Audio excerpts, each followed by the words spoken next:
Sometimes a story doesn't begin with confidence or glamour. Sometimes it begins with pain, confusion, and a childhood that leaves marks no one can see. Carly Simon's life was like that. Before she was famous, before she wrote one of the most mysterious and talked about songs in music history, she was a quiet girl trying to make sense of a world that often felt heavy, unfair, and full of secrets. Her journey from a shy child to a powerful songwriter wasn't simple, and it definitely wasn't easy. But every heartbreak, every betrayal, every moment of loneliness shaped the voice that millions of people would later hear. It shaped the woman who wrote You're So Vain, the song that would keep the world guessing for more than 50 years. People think songs come from one moment, one person, one broken heart. But Carly knew better. When she wrote You're So Vain in 1972, it wasn't about one man. It wasn't even about one relationship. She poured years of experiences into that song, 3 different men, 3 different stories, and 3 different wounds that never fully healed. For decades she stayed silent about the truth. She let the world argue and guess. Men in Hollywood proudly claimed the song was about them, thinking it made them look irresistible. They didn't know Carly had written something far more complicated and far more personal than any of them imagined. Only now, after half a century, is she finally revealing what inspired those famous lyrics. And the truth is more surprising than anyone expected. Carly Simon was born on June 25, 1943, in Manhattan. The world was in the middle of war, and her own world was shaped by privilege and pressure. Her family lived in the wealthy Riverdale area of the Bronx. Her father, Richard L. Simon, co-founded Simon & Schuster, one of the biggest publishing houses in the world. Their home was full of books stacked on polished shelves, classical music from a grand piano, and quiet, unspoken expectations. It was the kind of house where everything looked perfect from the outside. But inside, things were far from perfect. Every summer the family escaped to Martha's Vineyard, a place that felt freer and softer than New York. The ocean air made it easier to breathe. Carly loved it there. It was the one place where life didn't feel stiff and controlled. But when they returned to New York, the walls around her family felt tight again. She attended elite schools, Riverdale Country School and later Sarah Lawrence College. They were full of smart, talented students, but also full of pressure. Behind all the opportunities stood shadows only she could feel. Carly's childhood home broke in ways that children should never have to witness. Her mother, Andrea, began an affair with a younger man who was supposed to be nothing more than a tutor for Carly's younger brother, Peter. But instead of teaching and leaving, the man became a part of their home like a second husband. Carly understood what was happening even though she was still young. She saw how he stole time and attention. She saw how her father stayed silent, pretending not to notice. That silence hurt more than anything. The man wasn't just a tutor to her, he became both a lover and a destroyer in the home. The house felt cracked, unstable, and confusing. The affair didn't stay hidden. Andrea didn't bother covering it up. And Richard didn't stop it. The children, Carly included, were the ones who felt the damage the most.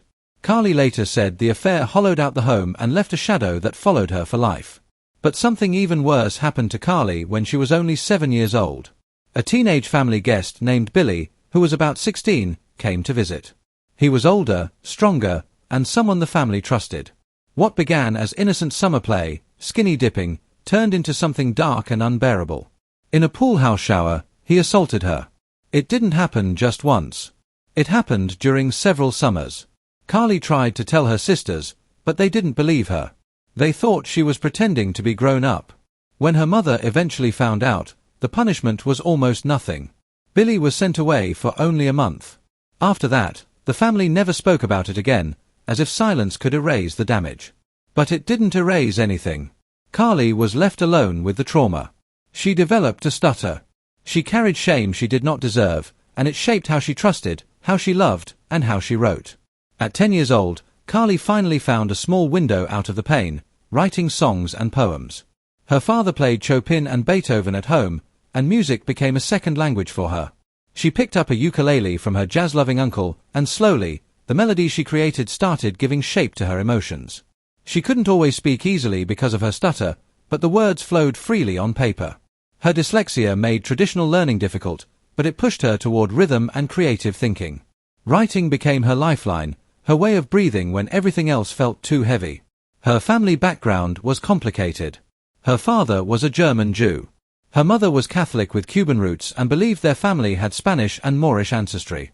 Carly grew up thinking she understood her heritage until 2017, when she took a DNA test on the show Finding Your Roots. The results shocked her. Her maternal grandmother was 40% African, which meant Carly herself was 10% African and 2% Native American. This discovery shook her identity in a deep way. She had spent her whole life thinking she knew who she was, only to learn there was more history in her blood than she ever imagined. The show traced records back to Cuba, proving her grandmother's African heritage. Carly carried that revelation into her later music, songs about truth, identity, and belonging. When Carly was 16, her father died suddenly of a heart attack. He was only 61. His death happened just 2 years after her mother's affair shattered the home. The loss was overwhelming. Carly felt grief not only for his death but also for everything unsaid between them. Her father was brilliant, but he had grown emotionally distant over the years. Now she would never have the chance to understand him fully or reconnect. His absence became a quiet echo in many of her songs. In 1963, Carly and her sister Lucy formed a band called the Simon Sisters. They sang folk music, played guitars, and soon landed a deal with Cap Records. They even appeared on a short-lived ABC show called Hootenanny. Their first album came out in 1964, and one song, Winken, Blinken, and Nod, reached the Billboard Hot 100. They toured small clubs, wearing matching dresses and sharing harmonies rooted in childhood memories. After a few years, Lucy left the group to get married, and Carly was forced to continue alone. But life kept knocking her down. Over the years, every one of her siblings died from cancer. Joanna died from thyroid cancer at 85. Lucy passed away just one day after Joanna, at age 82, from breast cancer. Peter, her younger brother and a talented photographer, died in 2018 after suffering cardiac arrest caused by lung cancer. Carly became the only surviving child in her family. Each sibling had created a life in the arts, and losing them one by one was like losing pieces of herself. Growing up, religion in Carly's home was confusing. Her father was depressive, her mother was distant, and emotional warmth was rare. Her mother marched for civil rights and believed in justice, but the emotional connection at home was fragile. Carly eventually walked away from organized religion, but the search for meaning stayed with her throughout her life. Her songs often wrestled with faith, identity, and loss. Martha's Vineyard, the place she loved since childhood, remained a constant anchor. It was where she first met James Taylor as a child. When she saw him again in 1971 on the cover of Time magazine, she said, "I'm going to marry that man." A year later, she did. The island became their haven, and later, even after divorce, Carly continued to write there.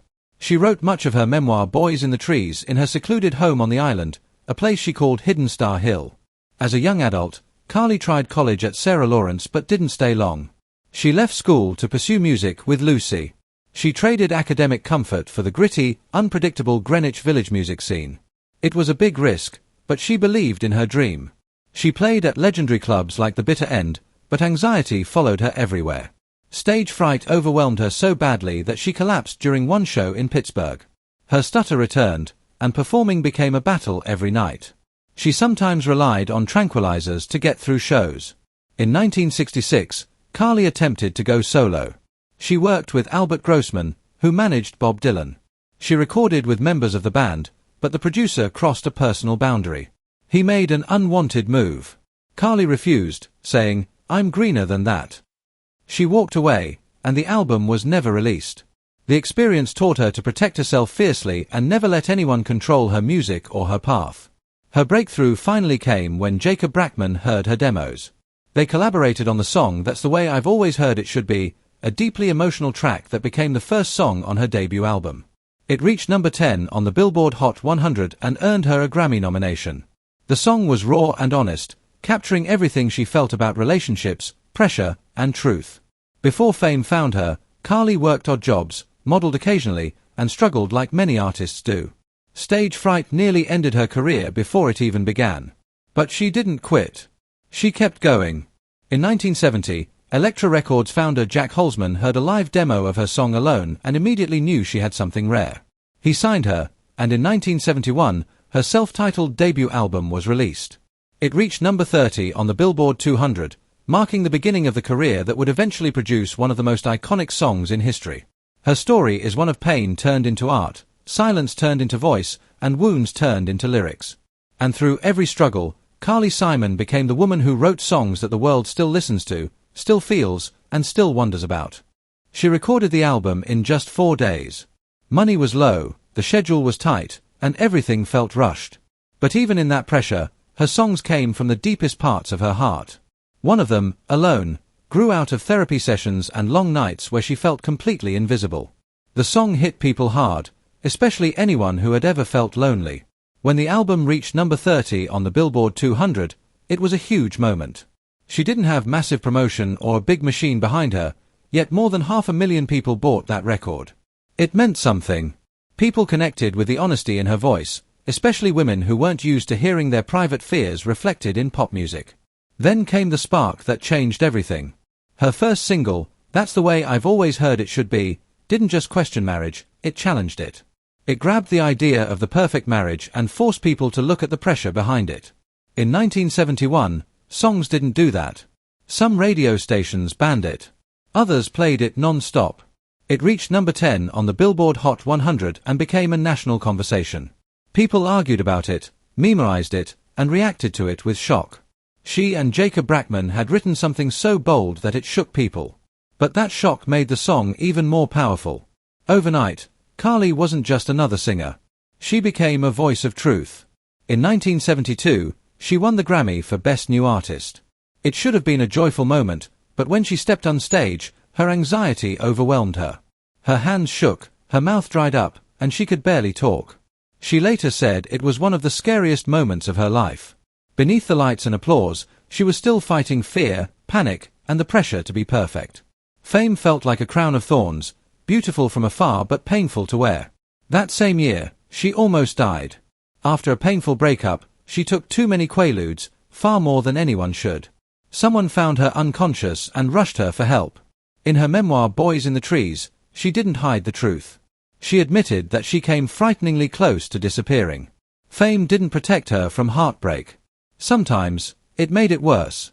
Touring with artists like Cat Stevens, being surrounded by noise and chaos, clashed with the sadness she carried inside. But that near-death moment changed her. After that, her music developed sharper edges and deeper shadows. In the studio, she clashed constantly with Elektra Records. The executives wanted safer songs. She wanted truth. Once, she smashed a guitar, not because she was angry, but because she refused to be shaped into a product. Even when the album had touches of commercial influence, her spirit was still inside every song. You could hear the tension, the fight, and the honesty. Even though her debut album sold 500,000 copies, she still felt like an outsider. Her childhood trauma whispered that she wasn't good enough. But her audience kept growing, drawn to her vulnerability. Then came No Secrets on November 28, 1972. It didn't just sell, it exploded. It hit number 1 on the Billboard 200 and stayed there for 5 weeks. It went platinum within a year. It had 3 major hits, including Anticipation, The Right Thing to Do, and her most iconic song, You're So Vain. You're So Vain hit number 1 in January 1973 and stayed there for 3 weeks. More than 1 million copies were sold. The mystery behind the lyrics took on a life of its own. People guessed endlessly: Warren Beatty, Mick Jagger, David Bowie. Even Mick Jagger's voice was secretly on the track as backup vocals. In 2015, Carly finally confirmed that the third verse was about Warren Beatty. She had actually been at a real yacht party with him, and when he threw his hat in the air, she felt like she disappeared into the noise of fame. The line, "I had some dreams, there were clouds in my coffee," came from real heartbreak, and listeners felt that truth. The song earned her 3 Grammy nominations in 1974. She won Best Pop Vocal Performance, Female. But success brought its own battles. Fame led to insomnia. She returned to therapy. Being famous meant constantly giving pieces of herself away. The bigger her career became, the heavier the emotional weight felt. Behind the scenes of No Secrets, the studio was filled with cocaine. Everyone around her used it like it was nothing. She never did, but she watched it destroy people. Seeing addiction so closely changed her. It made her stronger, clearer, and gave her even more depth as a songwriter. By late 1972, The Right Thing to Do was climbing the charts, reaching the top 20.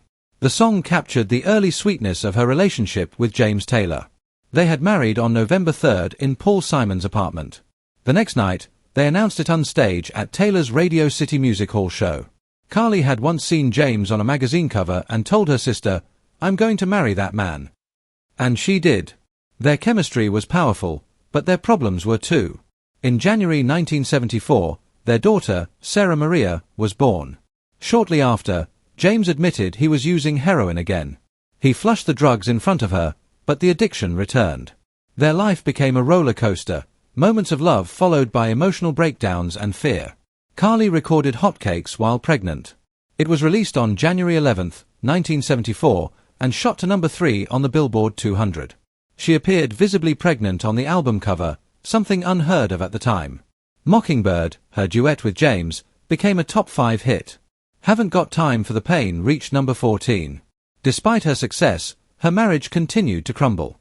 In 1975, she discovered James was cheating. The discovery shattered her. She later had a brief affair of her own, trying to regain balance, but it didn't fix anything. James saw multiple women, and Carly eventually confronted one. The woman mocked her, insulted her looks, and claimed James didn't love her. Carly left devastated. By 1976, their marriage was hanging by a thread. Therapy only revealed more infidelity. The final thread snapped. Things grew darker. During a heated argument, Carly swung a guitar at James in desperation. She missed, but the moment showed how broken things had become. In 1977, she recorded Nobody Does It Better for the James Bond film The Spy Who Loved Me. It became one of her biggest international hits. It reached number 2 on the Billboard Hot 100, spent 7 weeks at number 1 on the Adult Contemporary chart, and sold over 2 million copies. It earned Grammy, Oscar, and Golden Globe nominations. She didn't just sing the song, she claimed it. Around that time, another memory resurfaced. In 1965, she and her sister Lucy had met Sean Connery on a ship from England to New York. He invited them to his suite, where he proposed a threesome. Carly refused, but Lucy didn't. The moment stayed with Carly. Some people even believe this experience influenced the tone of You're So Vain. In 1978, she released Boys in the Trees. It went platinum. You Belong to Me hit number 6. The album mixed pop, jazz, and soul, but her life behind the scenes was filled with loss, miscarriage scares, and Taylor's relapses. Her songs held ghosts. They were born from real pain. In 1979, she joined the No Nukes concerts at Madison Square Garden alongside Bruce Springsteen and James Taylor. The event raised more than $500,000 for anti-nuclear efforts. Carly performed You're So Vain and You Belong to Me, but she was so frightened that she lip-synced part of her set. Later, she openly admitted it. After her divorce from James Taylor in 1983, she entered a painful custody battle. Despite his addiction issues, she still had to fight hard for her children. When she finally won custody, she said she felt emotionally drained. In 1980, she released Come Upstairs, which reached number 36. The single Jessie hit number 11 and captured the loneliness she was living through. She often said she felt lost during those years, torn between being a mother and staying relevant in a changing music world. In 1987, she married poet James Hart. He brought stability, but in 2007 he revealed he was bisexual, something they had never discussed. The revelation reopened old wounds from her childhood and shook her deeply. Her health was failing at the same time, and she felt completely overwhelmed. But she spoke openly about it, turning the pain into part of her story. In 1988, she recorded Let the River Run for the film Working Girl. It reached number 46, but it won an Oscar, a Grammy, and a Golden Globe, making her the first artist ever to win all 3 with the same song. It revived her career.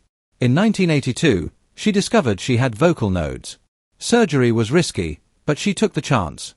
After months of recovery, she shifted toward jazz and released Torch in 1981, which reached number 23. The album helped her heal. In 1986, she recorded Coming Around Again for the film Heartburn. It reached number 18. Behind the scenes, she was dealing with James Taylor's near-fatal overdose and the emotional turmoil of co-parenting. In 1989, she released My Romance, a collection of jazz standards. It didn't top charts, but she wasn't chasing hits anymore. She was depressed, struggling with the pressure of an industry that had moved on. She later revealed she underwent electroconvulsive therapy during this period. In 1990, she released Have You Seen Me Lately? During a turbulent time in her love life. The album stayed on the charts for 32 weeks. Better Not Tell Her reached number 4 on the Adult Contemporary chart and became her biggest hit of the decade. In 1997, she was diagnosed with breast cancer. She underwent a double mastectomy and chemotherapy. She spoke openly about the experience, urging others to get checked. During treatment, she worked on film noir, which reached number 54. In 2000, she recorded the bedroom tapes with her daughter, Sally. It reached number 92 but became one of her rawest, most emotional projects. In 2004, she released Reflections, a greatest hits album that went gold in the US and UK. She donated profits to literacy programs in honor of her father. In 2004, she performed at the Athens Olympics. She stumbled once but recovered quickly and owned the performance. In 2005, she released Moonlight Serenade, which earned her another Grammy nomination. When her second marriage ended in 2007, she moved back to Martha's Vineyard and began writing children's books. Her first, Midnight Farm, had already sold 100,000 copies. Writing helped her heal. In 2015, during her book tour for Boys in the Trees, she confirmed that the second verse of You're So Vain was about Warren Beatty. In 2020, during the pandemic, she released Singer, an album of Jimmy Webb covers. One track, Easy for You to Say, struck deeply as she reflected on her past, especially her relationship with James Taylor. In 2023, she released a new memoir focused on Martha's Vineyard, grief, and healing. In 2024, she received the Gershwin Prize. She stood beside James Taylor again, and their duet reached more than 5 million viewers. It was more than nostalgia. It was closure. It was two people who had been through everything finally facing the past with peace.